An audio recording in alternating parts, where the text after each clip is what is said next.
Hi, my name is Anna with Growing Chefs Ontario, and I'm going to show you how to make a one-pot pasta.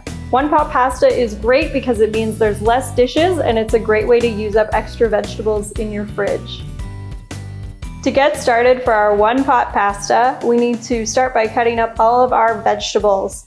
So the main base of this is our onion. We need half an onion and about half a cup of celery and a pepper. I'm also adding zucchini and mushrooms as well because I had some lying around. So for our onion, I already have half an onion here. I'm just going to cut off the top, and that allows me to peel back the skin.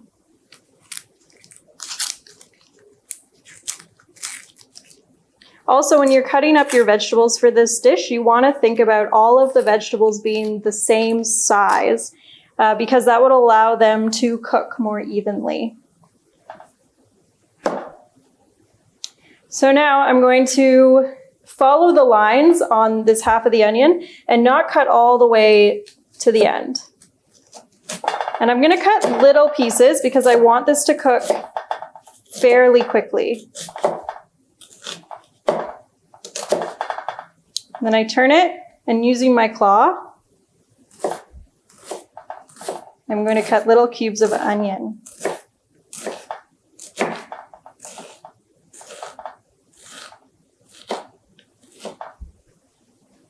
I have a bunch of little bowls here, which are very useful to hold all of my vegetables until I'm ready to cook them. We also want to keep the vegetables separate because they cook at different rates. For my celery, I'm going to cut off the end and the top. Put that in my compost bowl.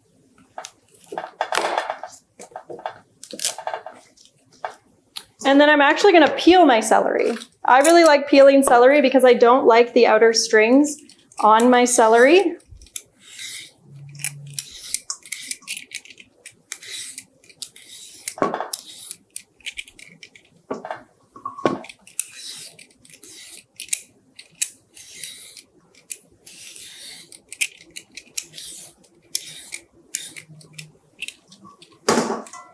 And then to finely dice our celery, we're going to cut each side in thin strips.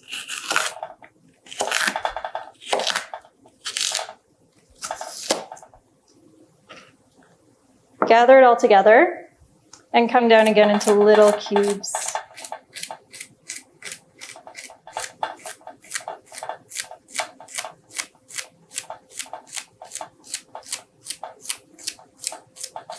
All right, so for our pepper, I'm going to put it on my board like this. I'm going to use my claw, and I'm going to cut a bit in a round shape like this. So I'm going to miss all of the seeds inside as I do that.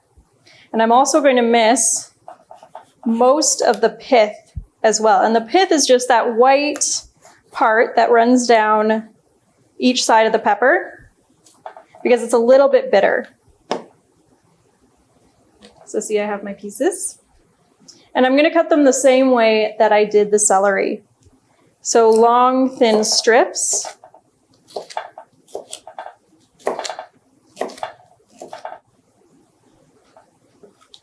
Bringing it back together and cutting into my little cubes.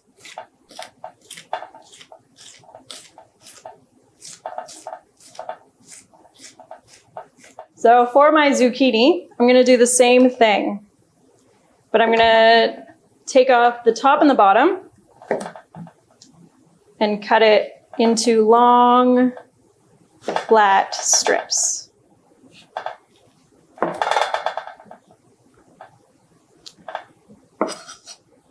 I'm only going to stack 2 at a time because if I stack too many more, it could get really slippery and dangerous. But you can also do 1 at a time too if you're feeling a little unsafe about it.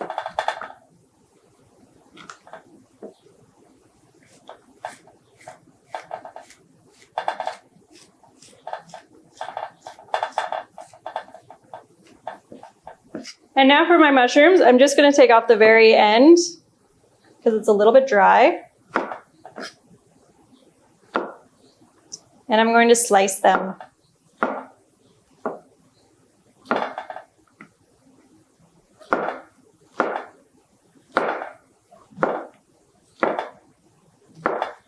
right, so all of my vegetables are prepped. I'm gonna clean down my cutting board and start heating up my vegetables.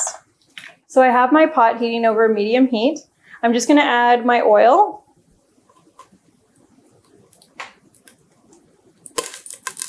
I'm gonna turn that down. And I'm gonna start with my onions, celery, and pepper. All of these things take about the same amount of time to cook, so I'm gonna put them in all at once.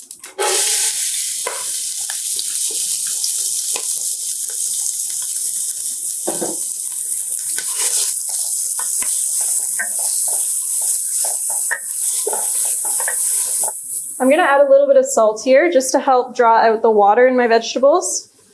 That water will evaporate and it'll actually help soften and cook my vegetables faster.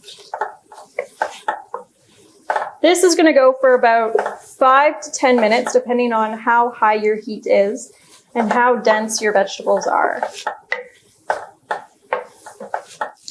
If you wanted to add any herbs or spices like red chili flakes or oregano or thyme or basil, now would be a great time to add them because the heat will allow some of the oils to come out of those herbs and spices. So this is looking fairly cooked down. It's starting to look a little bit dry, so I know that it's time to add my beef. I'm using ground beef today, but you could use ground turkey, ground chicken, or even a sausage mix. If you're using a sausage mix, you don't need to season it because it will already have been pre-seasoned before it went into the sausage casing. So I'm gonna break up my hamburger and I'm gonna give it a little bit of salt.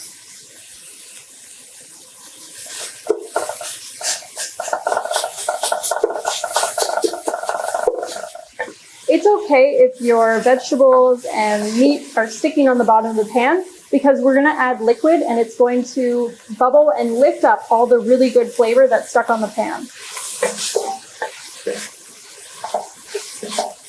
So my zucchini and mushrooms have cooked down a little bit and I'm going to add my liquid. So when you add the liquid, it's likely going to bubble very quickly and you wanna take your wooden spoon and scrape the bottom of the pan to lift up all that really good stuff.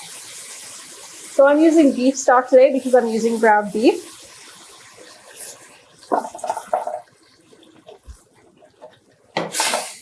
I'm just scraping the bottom and feeling for anywhere it might be stuck. And once you've lifted up as much as you can, then we'll add our tomato sauce and our stewed tomatoes.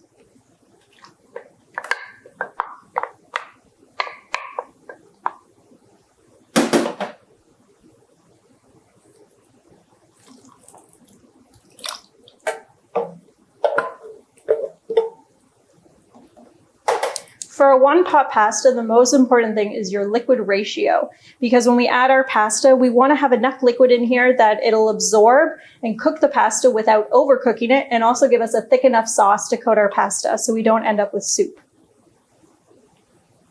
I'm going to bring this to a boil, and once it comes to a boil, I'm going to add my pasta and my beans. So my tomatoes and vegetables are bubbling away. I'm going to reduce my heat, add my beans. I'm using a white bean today. And my pasta.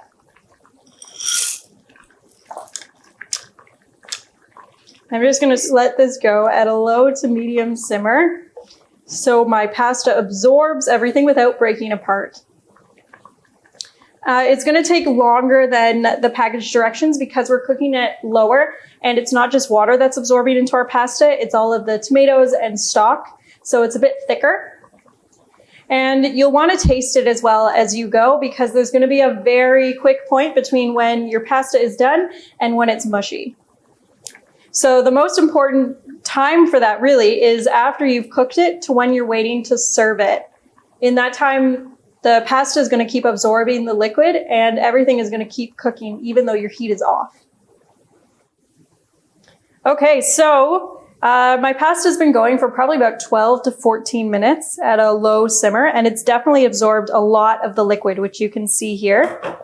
And then I'm just going to cover it for about 5 minutes to let it finish absorbing so I don't have a soupy pasta because it does still have quite a bit of liquid. When my pasta is almost cooked, like there's a very slight bite to it, I'm going to cover it with my my lid and let it finish absorbing with the heat off.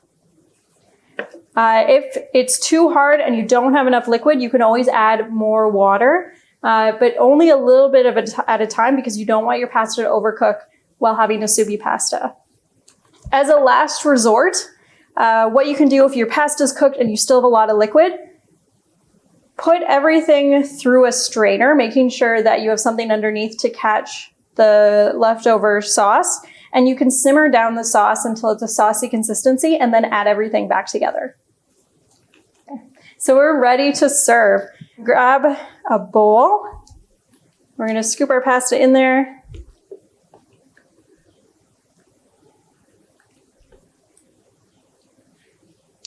And we can top it with a little bit of Parmesan cheese.